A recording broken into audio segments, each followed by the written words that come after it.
오늘은 사순절 두 번째 날입니다.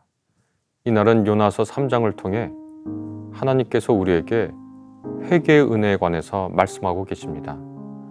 회개라는 것, 그것을 통해서 하나님은 어떻게 우리에게 은혜 베푸시기를 원하는지 오늘 요나서 3장을 보면서 같이 말씀을 나누도록 하겠습니다.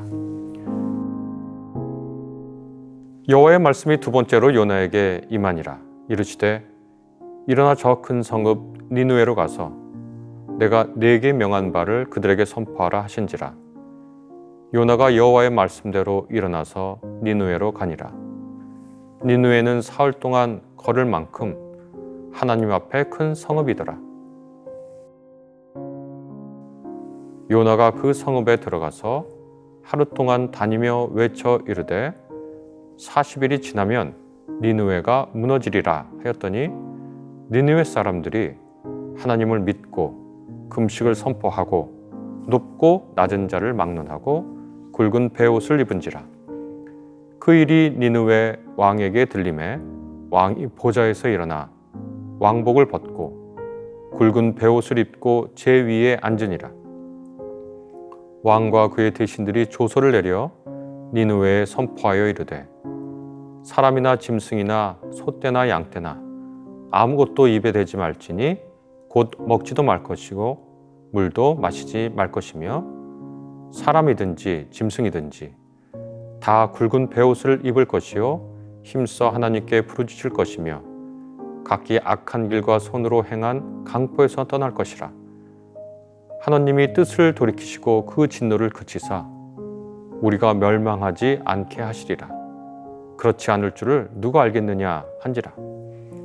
하나님이 그들을 행한 것 곧 그 악한 길에서 돌이켜 떠난 것을 보시고 하나님이 뜻을 돌이키사 그들에게 내리리라고 말씀하신 재앙을 내리지 아니하시니라.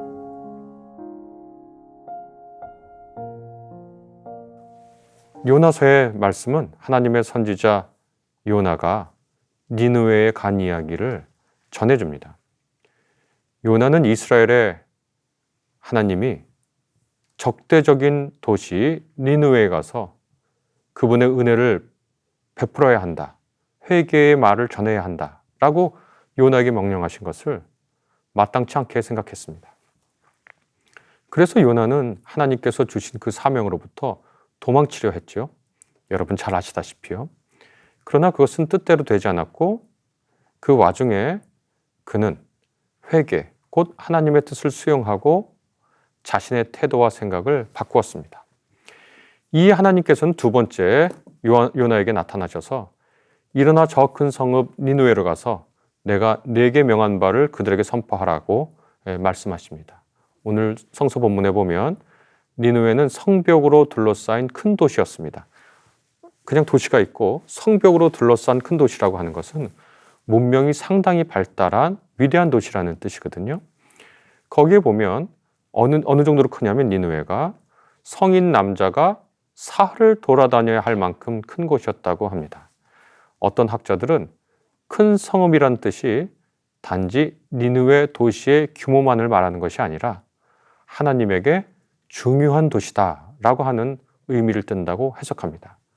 그래서 니느웨, 큰 성읍 니느웨에 가서 하나님의 말씀을 전하라 라고 하는 요나에게 주어진 명령을 다시 번역하면 하나님에게 중요한 도시 니느웨에 가서 하나님의 복음을 전하라, 이런 뜻이 되겠지요. 그 도시는 사흘 길, 3일을 걸어가야 다 돌 수 있는 도시의 규모라고 성경이 전해주는데 오늘 말씀을 보면 요나는 딱 하루 동안 돌아다닙니다. 그리고 40일이 지나면 니느웨가 무너지리라 라는 심판의 말씀을 전합니다. 딱 하루 동안입니다. 요나는 큰 어려움을 겪고 나서야 하나님이 그에게 원하시는 것을 수용하는 회개를 하였지만 요나를 비롯해 이스라엘 사람들이 비난하고 저주하고 악하게 여겼던 니느웨 사람들은 단지 딱 하루 동안의 시간과 하루 돌아다닐 정도의 장소에서 외친 하나님의 심판선 앞에서 그들의 뜻을 돌이켰습니다. 누가 더 하나님의 말씀에 민감하게 반응합니까? 하나님의 백성이라고 하는 이스라엘 사람들입니까? 아니면 이스라엘 사람들이 원수로 생각하고 있었던 니느웨 사람들인가요? 니느웨 사람들은 굵은 베옷, 곧 전적으로 회개한다는 의사를 표현하는 옷을 입습니다. 옷을 갈아입는다는 것은 다른 사람으로 살겠다, 다른 삶을 살겠다라고 하는 뜻입니다. 우리는 기성복과 일반적으로 이런 옷을 입지만 당시 계급사회에서는 계급과 신분에 따라서 옷을 달리 입습니다. 입는 옷이 다르지요. 노예는 귀족의 옷을 입을 수 없고 귀족은 귀족의 신분을 나타내주는 옷을 입지요. 그러니 다른 옷을 입는다는 것은 오늘날 우리의 감각으로 당시 사람들의 그 결심을 다 이해할 수는 없습니다. 그러나 굵은 베옷을 입고 그들이 깊은 회개를 하였다라는 것을 통해서 그들이 그들의 삶을 하나님의 말씀에 비춰보고 돌이키는데 이스라엘 사람들보다 훨씬 더 민감했다는 것을 우리가 알 수 있습니다. 이스라엘 사람들, 특별히 요나가 싫어했듯 니느웨 사람들은 다른 지역 사람들을 정복하고 착취하고 유린하는데 앞장선 사람들입니다. 그들의 지배를 받고 있는 사람들은 그들이 망하기를, 그것도 아주 비참하게 망하기를 바랬겠죠. 그런데 하나님은 다른 생각을 가지고 계셨습니다. 이전에 말씀드렸듯이 큰 성읍이다 라고 하는 것은 하나님에게 중요한 성읍이다 라고 하는 뜻을 포함하고 있습니다. 우리의 원수이자 적으로 간주하고 망하기를 간절히 바라는 바로 그 사람, 우리가 생각하는 바로 그 사람들도 어쩌면 하나님 앞에서 매우 중요한 사람일 수 있습니다. 그들의 악행을 하나님이 모르시지 않죠. 우리에게 한 나쁜 일들을 하나님이 모르시지 않습니다. 그래서 그들에게 심판을 선언하십니다. 그러나 동시에 하나님께서는 우리에게 나쁜 일을 한 그 악인, 그래서 우리가 간절히 망하기를 바라는 그 악인도 하나님에게 중요한 사람이기 때문에 회개의 기회를 동시에 주십니다. 아니, 생각을 바꿔보면 어떨까요? 혹시 우리가 누구에게 니느웨 사람 같지 않았는지 생각해보면 어떨까요? 혹시 우리는 누군가에게 니느웨 사람처럼 악한 사람은 아니었을까요? 우리가 의도적으로 혹은 비의도적으로 고통을 준 사람들은 과연 없을까요? 우리가 실패하기를, 주저앉기를 간절히 바라는 사람들이 있지 않을까요? 나와 너, 우리와 그들의 대립구도에서 상대방은 모두 악한 존재인 듯 보이지만 요나서가 가르치는 중요한 교훈은 그들도 하나님에게 중요한 사람일 수 있다는 겁니다. 그래서 하나님께서 그들의 악행에 관해서 심판을 선포하시지만 도리어 돌이킬 기회를 준다는 것이고, 그 돌이킬 기회를 누가 주는가? 바로 그 악행에 희생당했던 이스라엘의 선지자 요나가 주고 있는 것입니다.